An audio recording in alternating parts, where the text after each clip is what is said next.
The January showcase is Sony's kickoff for announcing upcoming titles in 2024 and beyond, as well as drumming up some last minute hype for titles due to release very soon on their consoles. Xbox beats Sony to the punch with the Xbox Developer Direct in mid-January, where Indiana Jones, Avowed, Hellblade II, Ara, History Untold, and Visions of Mana were all showcased and given release dates and windows, so very exciting for Xbox and PC players. The first showcase for 2024 allowed Sony to show off several PlayStation exclusive titles that are coming out in the early stages of 2024, as well as announce several upcoming projects that many PlayStation fans will be excited for, including myself. In this video, I want to talk about how I'm feeling for each of the announcements we saw in this showcase, which games have got me really excited, and who might be excited for these games if you skimmed over them or missed them previously. Helldivers II very much caught my attention when it was first announced back in the PlayStation Showcase in May of 2023. The original Helldiver was a top-down shooter released for the PlayStation 3, 4, and Vita as well as PC back in 2015, and was very well received, receiving very positive views overall on Steam.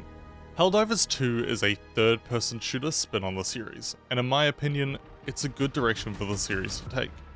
I'd compare this game and recommend it to people who are fans of games like Risk of Rain 2 or Returnal, which are both fantastic roguelike third-person shooters. An interesting thing to note is Risk of Rain also underwent a similar change in style from the first game to the second, whilst keeping the heart of the game consistent, so hopefully Helldivers shifting to a third-person shooter is just as successful. I'm definitely keen to get into this game, but this would be a PC pickup over a PS5 pickup for me personally, as none of my mates are playing on PS5 unfortunately. Helldivers 2 is releasing, or may have released by the time this video is up, on the 8th of February for PC and PS5. Originally titled Project Eve when it was first announced back in 2019, Stella Blade is a third-person action-adventure title, releasing exclusively for the PS5 later this year. Stella Blade takes inspiration from a variety of games including Bayonetta, Final Fantasy, Devil May Cry, and Code Vein. The game also has a very interesting, almost photorealistic style similar to what we've seen in the Final Fantasy VII remake, and as a huge fan of this genre, Stella Blade is definitely one of my most anticipated titles for this year. One of the reasons why I'm looking forward to this title so much is it gives me similar vibes that Scarlet Nexus did when they first announced that game. Unfortunately though, Scarlet Nexus for a few reasons fell short for me, and I honestly couldn't bring myself to complete even one of the two playable stories. So hopefully Stella Blade can fill the Scarlet Nexus sized hole in my life, and is one I'm definitely keen to pick up on day one when it releases on April 26, 2024. And it's a title I'd recommend looking into for anyone who's a fan of action RPGs like the ones I mentioned earlier, or other popular titles that'll likely play quite similarly, such as Ys or Kingdom Hearts. Even before I managed to watch the showcase, Sonic X Shadow Generations was dominating my Twitter feed. This game is a remaster of the 2011 Sonic Generations, bringing both upgrades to visuals and gameplay, as well as giving Shadow his own campaign, that will run parallel to the story seen in the original Sonic Generations. The new Shadow campaign will give players a deep dive into Shadow's past and learn about why he became such an iconic anti-hero. Though I'm not the biggest Sonic fan, it has definitely been fantastic to see Sonic getting significant love from Sega over the last few years, and I'm hoping this trend continues and helps take the series in a good direction. Sonic X Shadow Generations is currently slated to release in fall of 2024 and will almost definitely be a hit for fans of the Sonic series. Zenless Zone Zero is the latest game brought to us by the developers of Genshin Impact and Honkai Star Rail, and is a single-player action RPG title. To be honest, not much was shown in this trailer, but the art style looks fantastic and the team behind this is known for producing high-quality games. Fans of other Hoyoverse games are likely to enjoy this game, and Zenless Zone Zero is expected to release sometime in 2024. Foam Stars is an online 4v4 party shooter, where players use foam to build terrain inside the battle arena. Surfing plays a huge role in the mobility of players in this game, and each of the 8 selectable characters has a unique weapon and skill set. I've never been crazy excited about this game, and unfortunately this title is only coming to PS4 and PS5, not PC, which I personally think is a little bit disappointing from Square Enix, as I feel this title would have the potential to do extremely well on PC due to the online multiplayer focus of the title. Foam Stars definitely introduces some interesting mechanics such as surfing, and looks like mobility plays a bigger role in this title and will be faster paced than its competitors. Foam Stars also releases very soon on February 6th, and is one I would recommend for people who are fans of games like Splatoon, who are looking for something similar enough but still quite unique.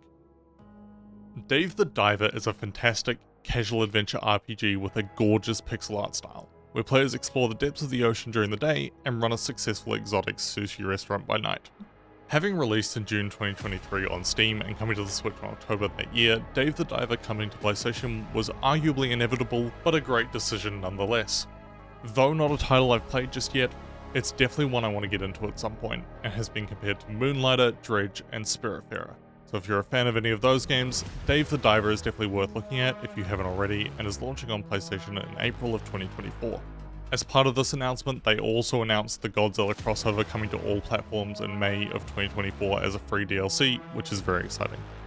V Rising combines open world, action RPG, and survival elements to create a game where players play as a vampire who, after centuries of slumber, is attempting to regain their strength, rebuild their castle, and raise a vampire empire.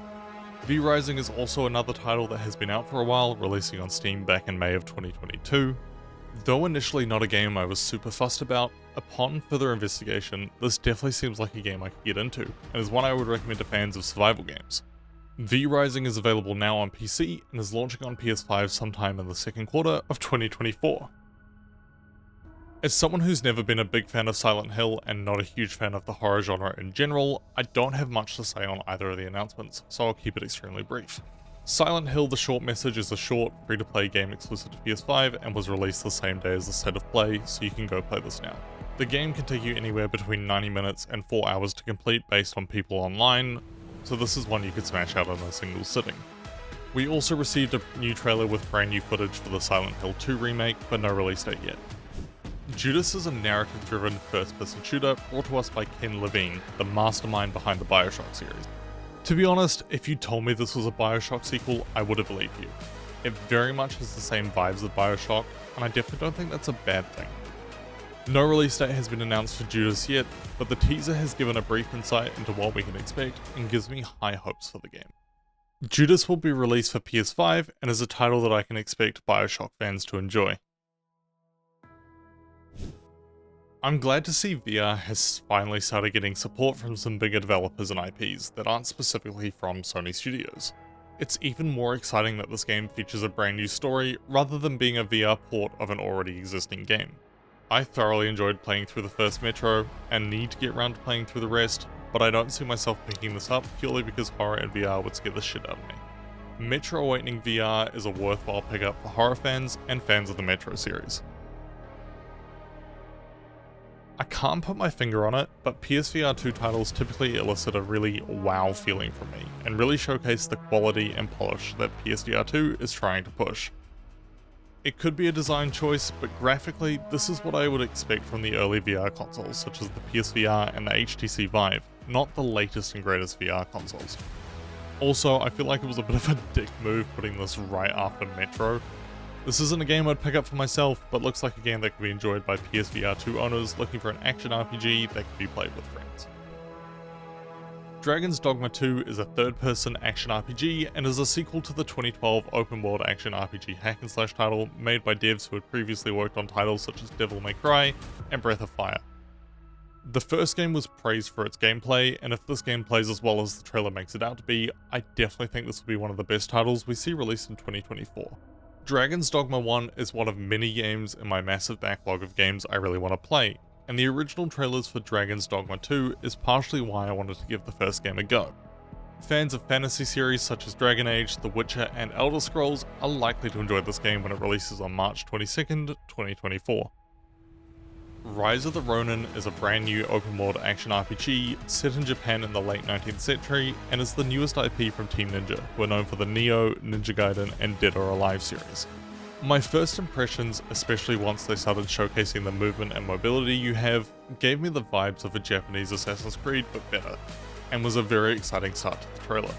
Given how popular Ghost of Tsushima was as a PlayStation exclusive, I can see this game being equally or even more popular. Overall, Rise of the Ronin looks like a fantastic new title and is definitely worth keeping an eye on when it releases on the 22nd of March 2024.